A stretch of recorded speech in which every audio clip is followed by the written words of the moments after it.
It's we call shells. You're still not in full pads, but you're in shoulder pads, so you can bang around a little bit. I thought our guys did a better job today of the intensity level and attention to detail. So thought we got better today. Again, I got to watch the film, but pretty spirited, pretty good. And obviously, you get so much more work done when shoulder pads than you can in shorts or just without the pads on. So obviously you said you want to watch tape before you get a full analysis, but what do you see when you go in shells that you didn't see when it was just shorts and t-shirts? Well, the physicality part of it too is obviously part of it. And you got to learn, some of our guys, and part of moments today when I had to get on them a little bit was like they got to learn how to practice where you can be physical and smart at the same time. You don't have to tackle a guy. You can learn how to do what everybody calls thud. You can learn to thud. And some guys were confused early in practice, and so they would tag when they were supposed to thud and all that. So we had to teach that part. And then we had a couple guys like full on just tackled somebody, and we just got to teach them how to do that and be smarter. Most of our practices in August will be thud. So, and Coach Alley has a teaching tape, and he'll review it with the guys on defense. But offense too, I think, we do a lot of perimeter stuff, and we got to be good perimeter blockers. Our wide receivers, tight ends, running backs, all of our skill guys, we demand a lot out of them from a downfield perimeter blocking standpoint. And so today, I thought, we got some of that work done, but there's a lot of work to do with that, and they're not used to doing it. So we've a lot of today offensively was working on some of that downfield perimeter blocking with the offensive skill guys. Did you like what you saw in that department? Oh, I liked the effort. I didn't think the technique was very good for the most part, but I think the effort was. But we got to get. That's a big part. I think one of the reasons we've been able to run the football at times in different places is we had really good running backs, quarterbacks that could run, but we had really good downfield blocking and guys taking a lot of pride in that. Rich, there's not a wasted moment seemingly during your practice. We've all watched practices before, but how unique is how you conduct your practices compared to others? Yeah, I think we're a little different. I've been to other practices, not a lot, but I tell our guys we kind of script like a hour and 45-minute practice, and it's up to them whether it's an hour and 45 or 2 hours and 15 minutes, or if we finish the period, do all the stuff done, and we'll blow the horn and move on. So we can have shorter than an hour and 45. But I just get, I think, not just you guys probably the same way, players get bored standing around. I mean, there's so much standing around in our sport anyway, isn't there? Like, I always said it, who wants to watch a bunch of fat guys holding hands in a huddle? You know what I mean? Is that entertaining, So we'll huddle up once in a while, and that's like a trick play for us. And I'll let the fat guys hold hands in a huddle. I think they got like, this is kind of like neat, But it needs, as many coaches as we have, as best managers. I mean, when we go out there and practice, there's like 70-some people out there, managers, trainers, coaches, and you should be organized and be able to go from drill to drill and concept to concept, station to station. And we meet more than Congress, so we ought to be able to have it pretty efficient. So today was okay. I still think we'll get each day. I think we'll get a little bit more efficient with our process.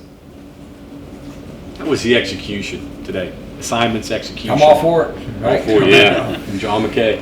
Yeah. Again, I need to watch the film. We put a lot on our quarterbacks. I mean, there's lack of a better word, there's not really a mental break for a quarterback on any play. Like you usually think, there's a running play, he just hands it off. And our quarterbacks are almost, there's so many decisions to make, and they're so involved in every play is that guy, there's a lot on there. So, but our guys can handle it mentally, but that's usually the the toughest part or the toughest position because there's so much in our offense that the quarterbacks are involved in. But I think, technique-wise, we caught the ball a little better today. I still think we're running. We got to run. Our running backs are still learning a little bit about, where the crease is or the potential areas are going to be when they run the ball. But the efforts was pretty good. That's the part that we've stressed. Obviously, we grade loafs and softs every day. We grade everything, but as far as the things that we really get on about is the effort part and being physical. Obviously, an underrated part of any team, really. Certainly, your offense is the offensive line and how they perform. Where's the offensive line right now for you? It's all new, right? There's no returning starters, and a couple of them were backups, but not many of them. So all these guys are really playing for the first time in it. Yeah, but it's a very conscientious group. I got 3 really good O-line coaches working with them.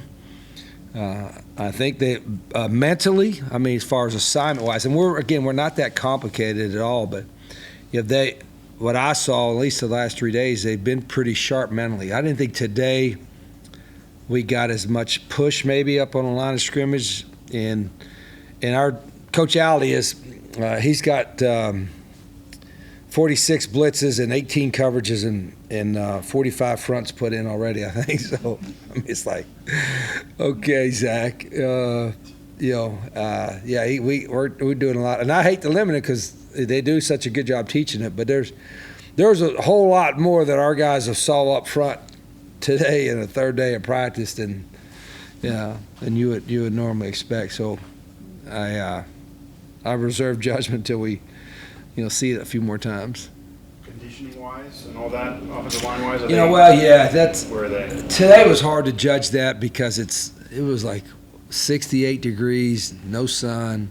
I didn't think the last couple of days were hot, but today was like a vacation. It was like, so and we're purposefully we're not going like longer drives. We're doing more back-to-back and shorter drives. So it's really hadn't tested their conditioning too much. We'll try Saturday's practice, do a little bit more. And usually what I tell the team is that if we have too many loafs in practice, then I'll get the conditioning after practice. We'll run or whatever. If we don't have a lot of loafs, then I'm going to make an assumption we're in pretty good shape, and then when the last period's over, we're done. So that's a part of it that hopefully they go hard during the practice. But we got the GPS thing in, and we know how many miles they're going and how fast they're going, all that kind of science. So that's pretty neat. Turnovers are a double-edged sword. Obviously, offense is bad, defense is good. How do you view that during practices? Well, I think that's one thing. I don't know if we did a good job today with it. There was a couple of times where I saw a guy thud, and then the next guy came to knock the ball out, punch the ball. You see a lot of that in the NFL. They work on it really hard, and we will too, of punching the ball out and creating a turnover. And I think we probably got to do a better job of trying that. Definitely when we go full pads, that'll be a point of emphasis when we tackle.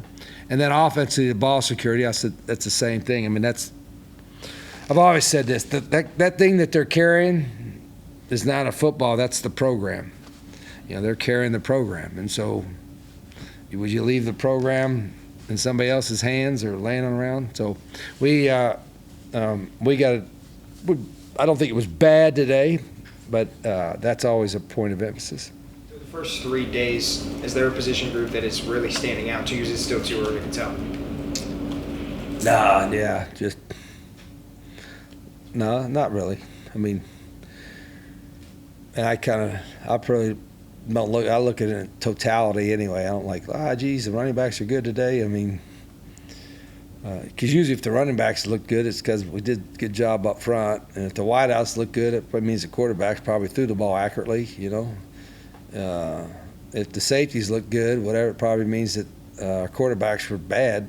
So I don't have one or the other. But when we it's unique because there's so many new guys, obviously, and it's a whole new system.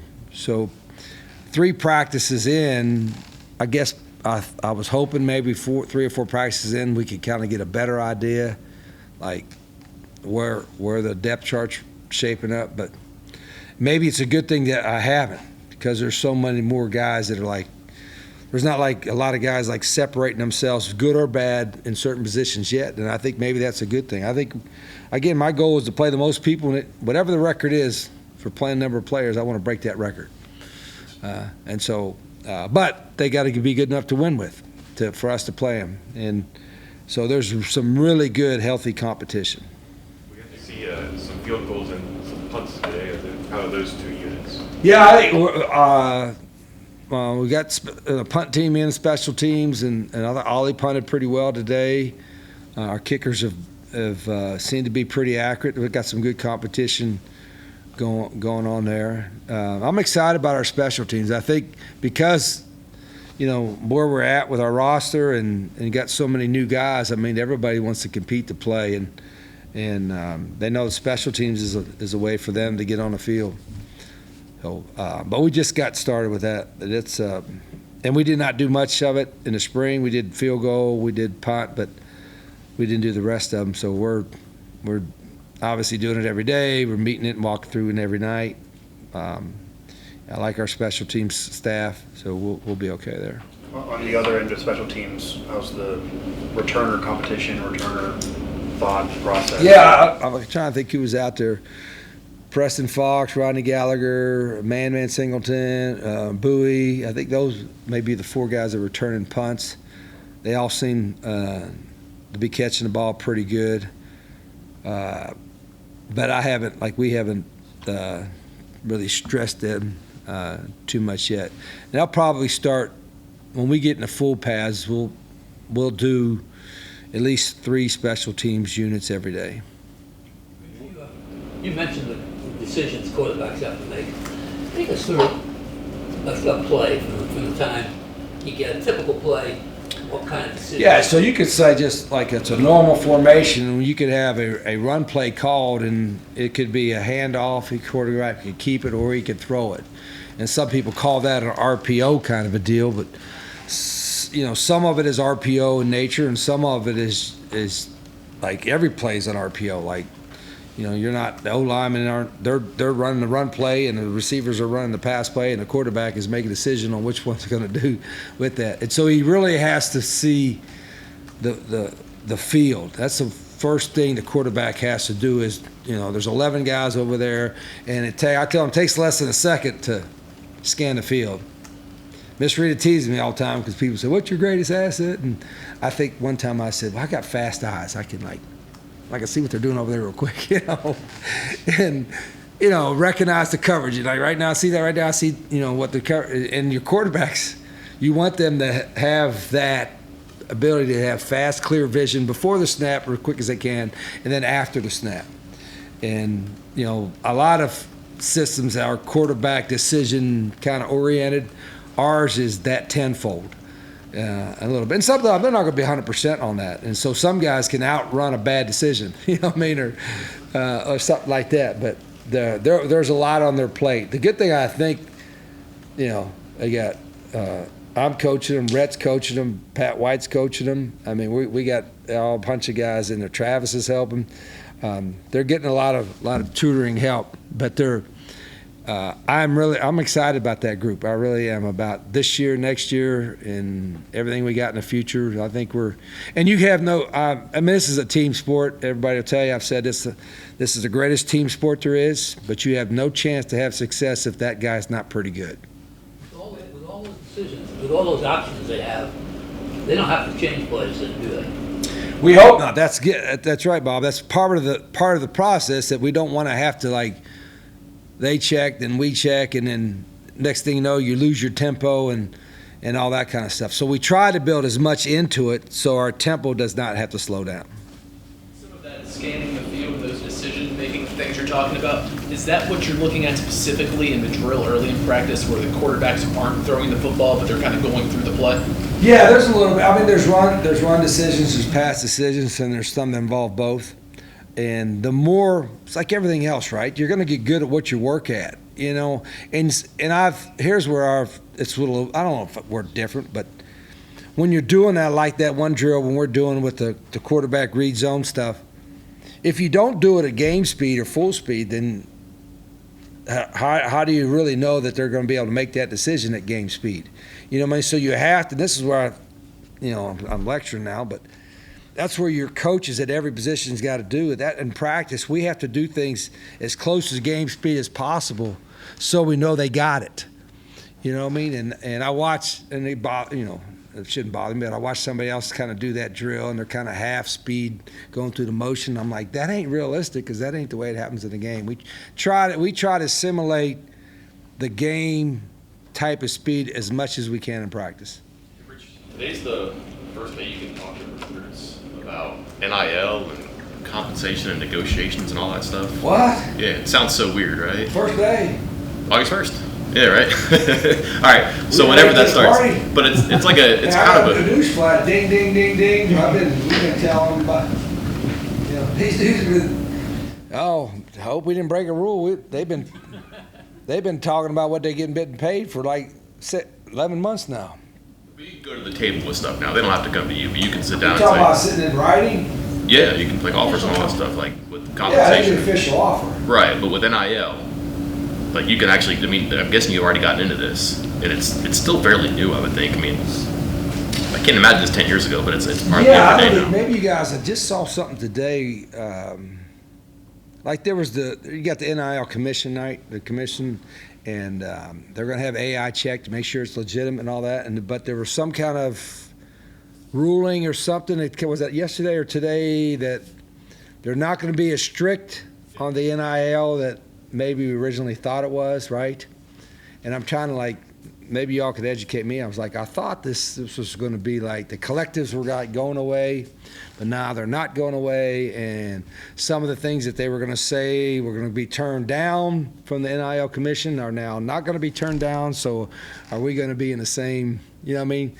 I'm a little concerned that we're not going to, the structure that was supposed to equalize and make things fair maybe is not quite in place like we thought. But again, that's a separate topic from your question. How do you approach this with them? Because I'm sure they come to the table with their ideas. You have a structure of what player makes or recruit makes and what's possible. We probably talked, but we actually had it last year, even at Jack State, when you don't have a full thing. We kind of have like an NFL salary cap would have, and what's projected for QB1, left tackle 2, and that and the hard part about that for us or anybody that's new in a staff is you really don't know. I mean, what do you pay this guy and that guy, because you really haven't played a game with them. And so, but you have to project that as best as you can, and then you have to have the ability to restructure the salary cap or their salaries as the season goes along or after the season goes. So this will be the toughest year for that, again, because we're everybody's projected. But we do have an idea of, obviously, and our players know that, gosh, you don't want to play your fourth team nose guard more than your starting quarterback, so to speak. So you have to have a salary cap structure that rewards the guys that earn success.